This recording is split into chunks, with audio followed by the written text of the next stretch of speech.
1. The good soldier Svejk intervenes in the Great War. "And so they've killed our Ferdinand," said the charwoman to Mr. Svejk, who had left military service years before, after having been finally certified by an army medical board as an imbecile, and now lived by selling dogs, ugly mongrel monstrosities whose pedigrees he forged. Apart from this occupation, he suffered from rheumatism, and was at this very moment rubbing his knees with Ellerman's embrocation. "Which Ferdinand, Mrs. Müller?" he asked, going on with the massaging. "I know 2 Ferdinands. One is a messenger at Prusha's, the chemist's, and once, by mistake, he drank a bottle of hair oil there. And the other is Ferdinand Kokoschka, who collects dog manure. Neither of them is any loss." "Oh, no, sir, it's His Imperial Highness the Archduke Ferdinand from Konopiste, the fat, churchy one." "Jesus Maria!" exclaimed Svejk. "What a grand job! And where did it happen to His Imperial Highness?"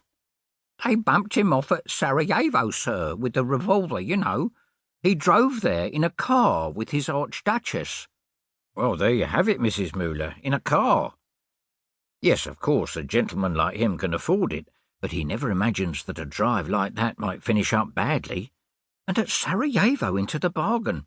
That's in Bosnia, Mrs. Müller. I expect the Turks did it. You know, we never ought to have taken Bosnia and Herzegovina from them. And so you see, Mrs. Müller, His Imperial Highness now rests with the angels." "Did he suffer long?" "His Imperial Highness was done for at once, sir. You know, a revolver isn't just a toy. Not long ago there was a gentleman in Neusley, where I come from, who fooled about with a revolver too. And what happened? He shot his whole family, and the porter too, who came up to see who was doing the shooting there on the 3rd floor. There are some revolvers, Mrs. Müller, that won't go off even if you bust yourself. There are lots of that type. But for His Imperial Highness, I'm sure they must have bought something better. And I wouldn't mind betting, Mrs. Müller, that the chap who did it put on smart togs for the occasion. Potting at an Imperial Highness is no easy job, you know. It's not like a poacher potting at a gamekeeper. The question is how you get at him. You can't come near a fine gentleman like that if you're dressed in rags. You got to wear a topper, so the cops don't nab you beforehand. They say there are a lot of them, sir."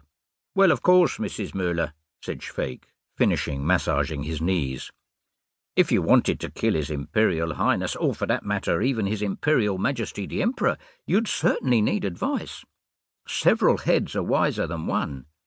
One chap advises you this, another that, and then the deed is crowned with success, as our national anthem says.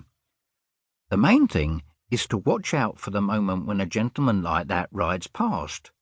Just like old Ukemi, if you remember, who stabbed our late lamented Elizabeth with a file. He just went for a stroll with her. Who's going to trust anybody now? After that there'll be no more strolls for empresses. And a lot of other persons will have it coming to them too, you know. You mark my words, Mrs. Müller, it'll be the turn of the Tsar and the Tsarina next, and maybe, though God forbid, even of His Imperial Majesty the Emperor, now they've started with his uncle. He's got a lot of enemies, the old gentleman has, even more than Ferdinand. Not long ago, a gentleman was telling us in the pub that a time would come when all these emperors would get done in one after the other, and all the king's horses and all the king's men wouldn't save them. After that, he hadn't any money to pay his bill, and the landlord had to have him arrested. And he hit the landlord across the jaw once and the policeman twice. So after that, they took him away in a drunk's cart to sober him up again. Well, Mrs. Müller, what a world we live in, to be sure.